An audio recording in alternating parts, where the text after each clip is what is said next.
పడుకునేటప్పుడు ఈ వస్తువులను అసలు తల దగ్గర పెట్టుకోకూడదు. దరిద్రం దాపరిస్తుంది.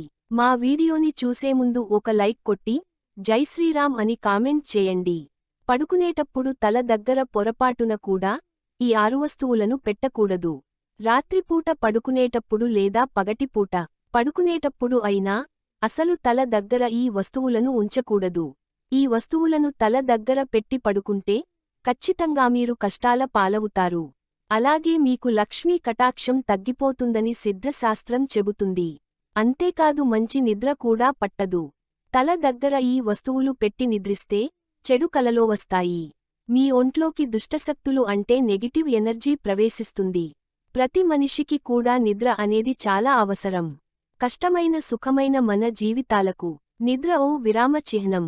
సర్వం మర్చిపోయే ఓ శిల్పకళా మరణం. నిద్ర ముంచుకొస్తే ఎక్కడెలా పడుకుంటున్నామో తెలియదు. అందుకే నిద్ర సుఖమెరగదని పెద్దలు అంటూ ఉంటారు. అందుకే నిండార రాజు నిద్రించు నిద్రయు ఒకటే, అందని బంటు నిద్రయు ఒకటే అని తీర్మానం చేశాడు.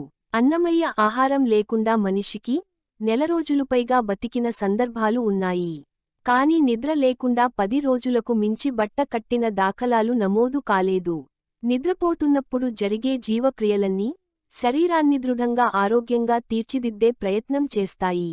నిద్రపోతున్నప్పుడు రోగనిరోధక శక్తి, కండరాలు నాడీ వ్యవస్థ అన్నీ బలపడతాయి.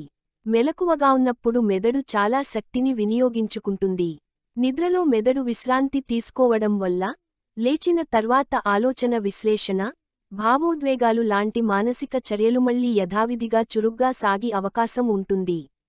అంతేకాదు నిద్రలో కూడా మన జీర్ణవ్యవస్థ నిదానంగా పనిచేస్తుంది. ఇన్సులిన్ నియంత్రణలో ఉంటుంది. గుండె పనితీరు మెరుగుపడుతుంది. ఒక్క మాటలో చెప్పాలంటే నిద్ర జీవితానికి సరికొత్త ఉత్తేజాన్ని అందిస్తుందనే చెప్పాలి. నిద్ర మనిషికి చాలా అవసరం. నిద్రపోతున్న సమయంలోనే మనిషి శరీరం పునరుత్తేజం అవుతుంది. ప్రస్తుత ఆధునిక కాలంలో మనిషికి నిద్ర తగినంతగా నిద్ర లేకపోతే ఏకాగ్రత కోల్పోవడం, భావోద్వేగానికి లోనవ్వడం జరుగుతుంది. అలాగే చిరాకు, ఒత్తిడి, కోపం, విచారం, మానసిక అలసట ఉండే అవకాశం ఉంటుంది. నిద్ర చాలా అవసరం. అయితే చాలా మందికి ఈ రోజుల్లో సరిగ్గా నిద్ర పట్టడం లేదంటే దానికి కారణం ఈ 6 వస్తువులను తల దగ్గర పెట్టుకొని పడుకోవడమే అని నిపుణులు హెచ్చరిస్తున్నారు. అంతేకాదు పడుకునేటప్పుడు ఈ వస్తువులను తల దగ్గర పెట్టుకుంటే ఖచ్చితంగా కష్టాలు వస్తాయని శాస్త్రాలు కూడా చెబుతున్నాయి. అవి ఏమిటో ఇప్పుడు ఈ వీడియోలో మనం వివరంగా తెలుసుకుందాం. రాత్రి, పగలు కావచ్చు. మీరు ఎప్పుడు పడుకున్నా సరే మీ తల దగ్గర పొరపాటున కూడా వార్తాపత్రికలు, పుస్తకాలు, మ్యాగజైన్లు వంటి వాటిని పెట్టుకోకూడదు. చాలామందికి పడుకునే ముందు పుస్తకాలు, న్యూస్ పేపర్ చదివే అలవాటు ఉంటుంది. తల దగ్గర పెట్టి పడుకుంటూ ఉంటారు. కాని అలా అస్సలు చేయకూడదు. వాటిని వేరే ఎక్కడైనా సరే పెట్టి పడుకోవాలి. వీటిని తల దగ్గర పెట్టి పడుకుంటే ప్రతికూల ఫలితాలు వస్తాయని పండితులు చెబుతున్నారు. తద్వారా జీవితంలో అన్ని కష్టాలే ఎదురవుతాయి. అలాగే నూనెడబ్బాలను ఎప్పుడూ కూడా తల దగ్గర పెట్టుకుని పడుకోకూడదు. అలా పడుకుంటే జీవితంలో ఆర్థిక సమస్యలు తలెత్తుతాయి. ధనం నీళ్లు లాగా ఖర్చు అవుతుంది. పడుకునేటప్పుడు తల దగ్గర బూట్లు, చెప్పులు లేకుండా చూసుకోవాలి. ఎవరైనా తల దగ్గర చెప్పులను ఉంచి నిద్రిస్తే వారి పేరు, ప్రతిష్టలు దెబ్బతింటాయని శాస్త్రం చెబుతుంది. మనం బయటికి ఎక్కడికైనా వెళ్ళినప్పుడు చాలామంది ఆ చెప్పులను తల దగ్గర పెట్టుకొని పడుకుంటూ ఉంటారు. అలాంటి సందర్భాలు మనం చూస్తూనే ఉంటాం. కాబట్టి ఈ పొరపాటున మాత్రం ఇలా అస్సలు చేయకూడదు. దిండు కింద లేదా తల దగ్గర పర్స్ పెట్టుకొని పడుకుంటే లక్ష్మీదేవికి కోపం వస్తుంది. అలాగే మీ ఇంట్లో లక్ష్మీ కటాక్షం తగ్గిపోతుంది. తద్వారా మీకు ఆర్థిక సమస్యలు తలెత్తుతాయి.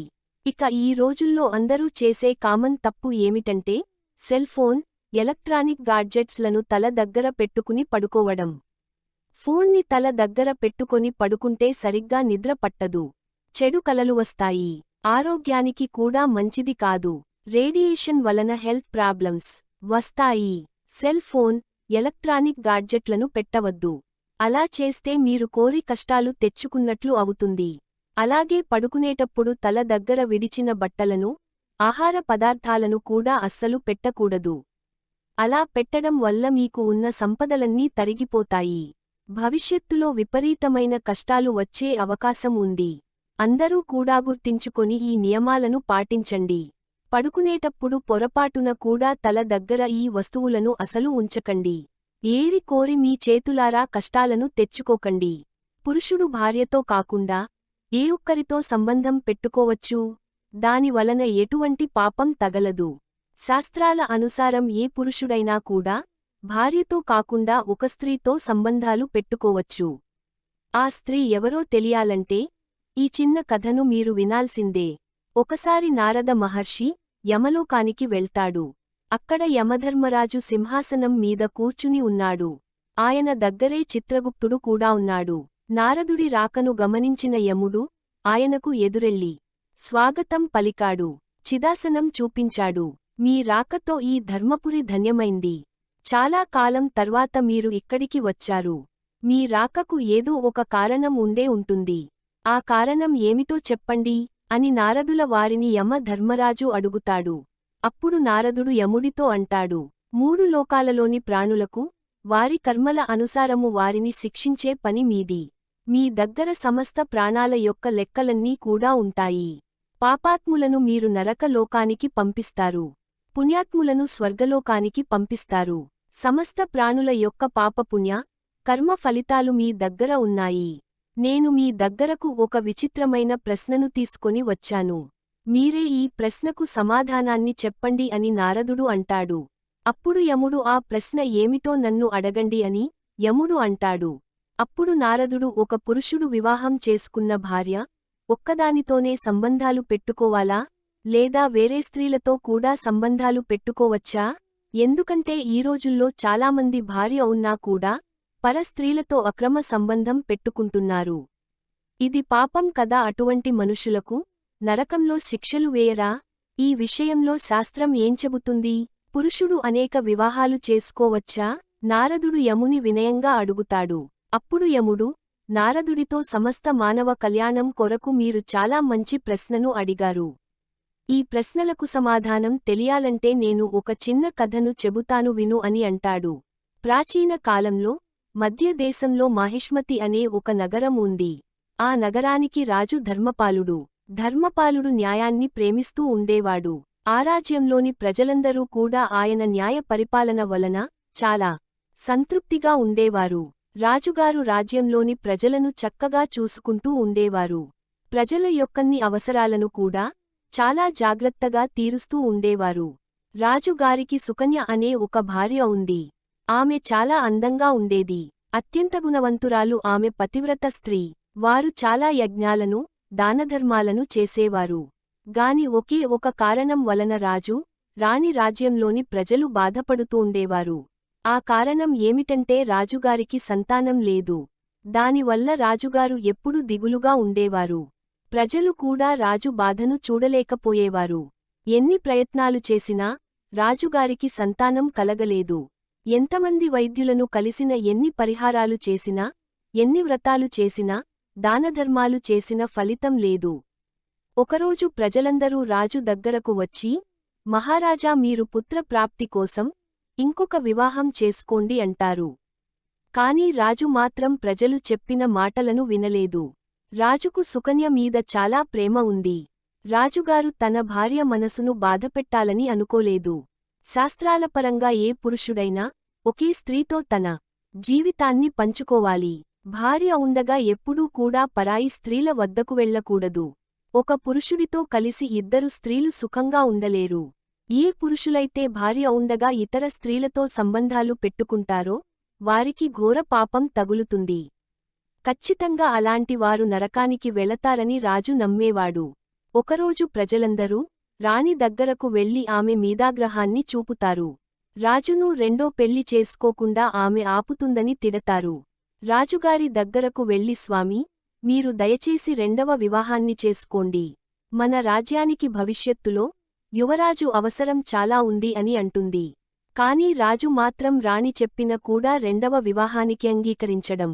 అప్పుడు రాజు రాణితో ఇలా అంటాడు, ప్రియతమా, నేను రెండవ వివాహాన్ని చేసుకుంటే పెద్ద పాపాన్ని చేసిన వాడిని అవుతాను. అసలు నేను రెండవ పెళ్లి చేసుకుంటే నువ్వు సంతోషంగా ఉండగలవా అని అడుగుతాడు. అప్పుడు రాణి రాజుతో మీ సంతోషంలోనే నా సంతోషం ఉంది. నేను నా సవతిని నా సోదరిగా భావించి ప్రేమిస్తాను. మీరు ఈ విషయంలో ఏమాత్రం భయపడవద్దు. మీరు ఇంకొక వివాహం చేసుకోండి, నేను మీకు అనుమతినిస్తున్నాను అంటుంది రాణి. అప్పుడు రాజుగారు, దేవి, ఈ పాపాల నుండి నన్ను ఎవరు కాపాడుతారు? నా స్త్రీ ఉండగా ఇంకొక స్త్రీతో సంబంధం పెట్టుకోవడం వల్ల నాకు పాపం అంటుకుంటుంది. దీని నుండి నన్ను ఎవరు రక్షిస్తారు? ఆ పాపానికి ముప్పే లేదు. నేను అటువంటి ఘోరమైన తప్పు చేయాలని అనుకోవడంలేదు అని చెబుతాడు. ఈ సంభాషణను అంతా కూడా రాజుగారి పితృదేవతలు వింటూ ఉంటారు. వారు వారి పుత్రుడు చేసే ఈ పనులకు ఎంతో బాధపడతారు. మహారాజుకు సంతానం కలగకపోతే కుల వినాశనం జరుగుతుంది అని బాధపడుతూ ఉంటారు. ఒకసారి పూర్వీకులు అందరూ కూడా మహారాజు గారి కలలోకి వచ్చి మహారాజుతో ఇలా అంటారు, బాబు, మీ కారణంగా మాకు దుర్గతి పడుతుంది. మన కుల వినాశనం జరుగుతుంది అని అంటారు. ఆ మాటలు విన్న మహారాజు, నేను అలాంటి పాపం మేము చేశానని ఎందుకు అంత బాధపడుతున్నారు?